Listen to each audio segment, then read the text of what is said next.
السلام عليكم أعزائي طلبة المرحلة الثالثة قسم الترجمة. في درسنا اليوم عن primary and secondary school sources for the course of writing research. The title of this lecture is primary and secondary sources. Usually your teachers will ask you to collect 5 to 10 sources to support your writing research, and you'll ask yourself, what do you mean by sources? Are these only books or what? We are going to discover and to learn something about what to mean by the word source in this lecture. The outline of this lecture is what do we mean by sources, why do we use sources, and then classification of sources. We have a primary sources and secondary ones, uses of sources, and all the sources we are going to gather to collect to use, are all of them are reliable or not.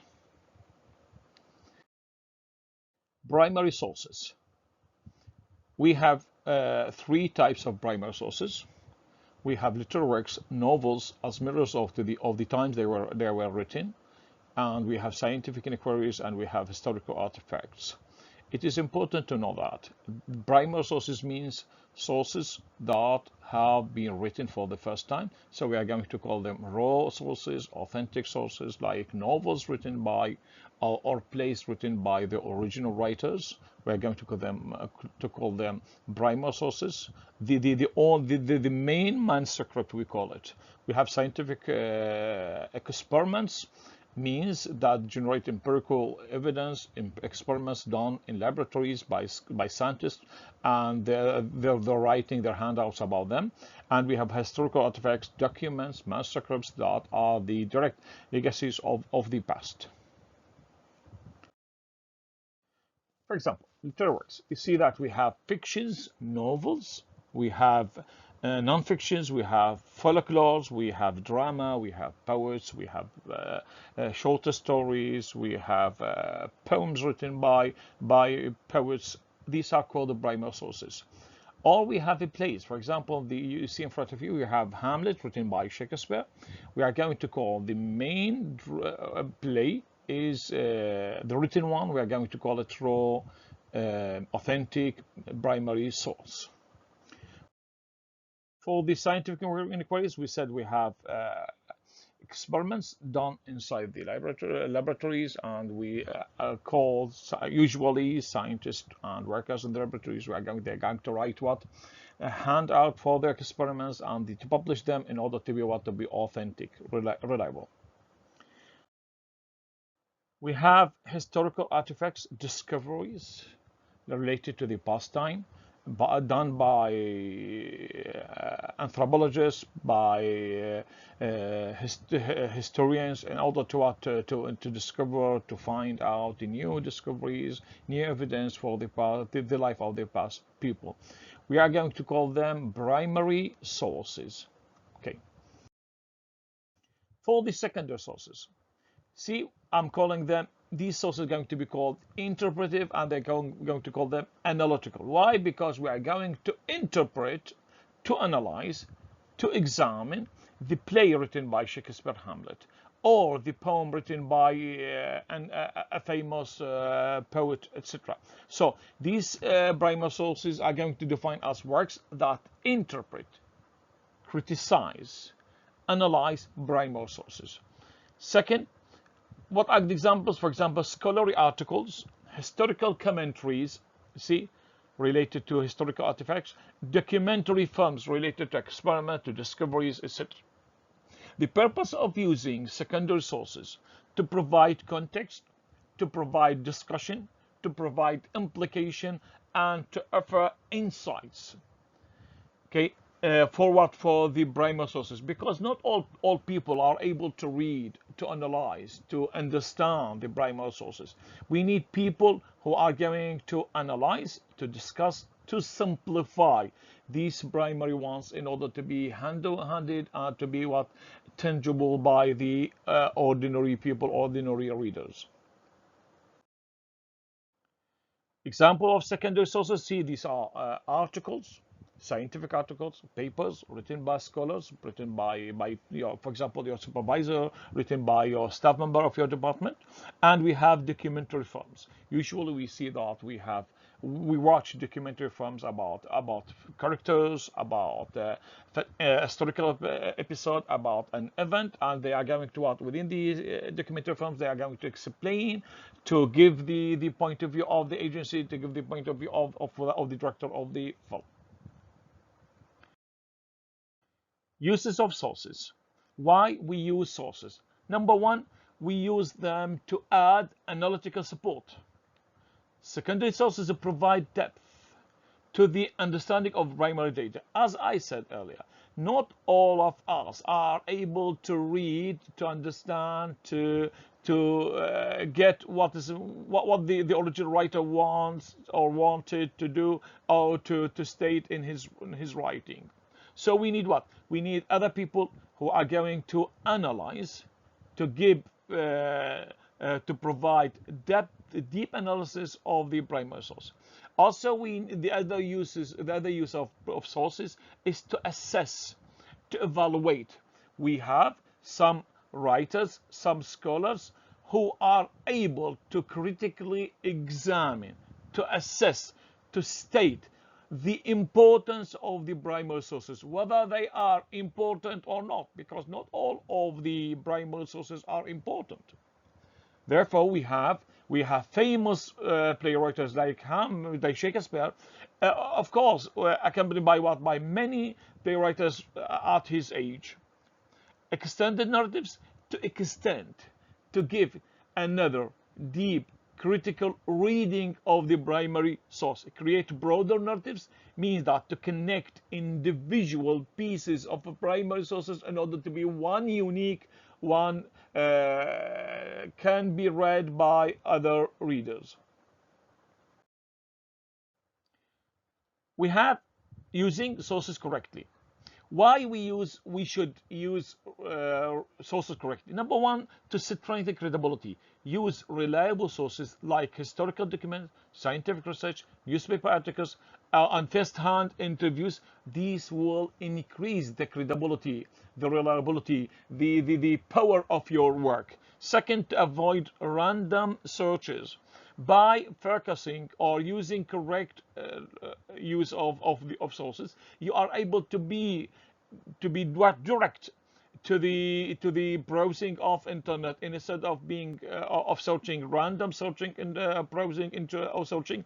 Now we are going to look for specific keywords in the library catalogs or in the internet in order to reach to the secondary sources, and then these secondary sources will help us to read what to the primary sources. Consult experts. We also, using sources can help us to consult, to connect, to be directly connected to the original writers if they are available, they're still alive. Or you can also use the secondary sources and to examine them with your teachers, with your supervisors, with your friends. So reference works by recognized authorities, often cited by others. The other four correct uses of sources are to verify authors' credentials. You need, when you got a secondary source, to check the biographical reference of the author, to check the database, like complementary authors' biographies, or who's who. These are available online. You need to look for what? For the authors. By the way, this speech is going to be reliable, to be correct for those who are interested not only in translation studies, but all students who are really interested in writing research. Also, we need to analyze sources agendas to understand whether the mission of the writer, the mission of the translator, is it related to his individual ideology, to his individual point of view, interest, or it is related to the agency he's working in. So we need, by looking, studying, checking other extra secondary sources, we can understand what is the mission of the original writer. And to interpret endorsement, it means that we use sources to cite of course, without a disclaimer may imply agreement with its perspective. It doesn't mean that when we cite a reference, it doesn't mean that we agree with that person 100%. No. We are just citing the reference, citing his ideas, and we have the right later, if we are going to be more reading, we have more reading about the topic, or much reading, we are going to understand, to see, or to state our point of view. Also, website sponsors locate the sponsor information by what? By looking. Writing using resources correctly will help us to be more searching. We have more searching ability in the internet by what? By getting the ability, by getting the knowledge of the tips that can help us to get to the sources correctly, directly, without spending much time on what? On searching for here and there. Types of reliable sources. You see, we have different types of reliable sources. So when your supervisor asks you to look for sources, you should know that sources are going to be classified into reliable and unreliable. Reliable means that can be taken for granted, that these are good resources. For example, books written by scholars. We have periodical articles written by scholars. We have thesis dissertation by students. We have handbooks published by enterprises or by academic authorities, and we have dictionaries and encyclopedias. These are the main 5 reliable sources that you will search in when you're going to write your research project. So, first of all, you are going to look for books. You are going to look for periodical, for articles. Maybe your supervisor will help you in this point, saying that Dr. X in our department has published a paper in this topic, and you can consult him to get this paper and to read it, or that researcher can give you extra details, extra documents, extra data that can enrich your work. Also, you can ask, you can consult thesis, dissertation written by students in your department, since you are going to write about topics, projects in translation. So we have in our department many theses, many dissertations, many excellent students. You can consult them in order to get what? To get much references, much pieces of information or data from them. Also, we have handbooks published by, for example, Oxford University, by Rutledge, etc., etc., institutes, academic the authorities, etc. We have dictionaries and encyclopedias. Also, in our department, we have many dictionaries, many encyclopedias. You can consult them, and all of these 5 are going to be called reliable sources. Types of semi-reliable sources. For example, podcasts, and we have Wikipedia, and we have YouTube videos. By the way, since we are going to write research project based on APA 7th edition as a citing style, these are now can be cited. So we are going to call them semi-reliable. It means that the podcast, YouTube videos, and Wikipedias, these are related, or they express the idea of the speaker, not for example, officially stated related to the idea of the person who wrote the book, or etc. Types of unreliable sources. Blogs, commercial books, these are not reliable books. Even comments in Facebook, and you see the comments we got in Instagram, these are not reliable sources, since they are not published, since they have no year of publication, since there is no institute taking these things into consideration and to discipline in some academic or scientific way.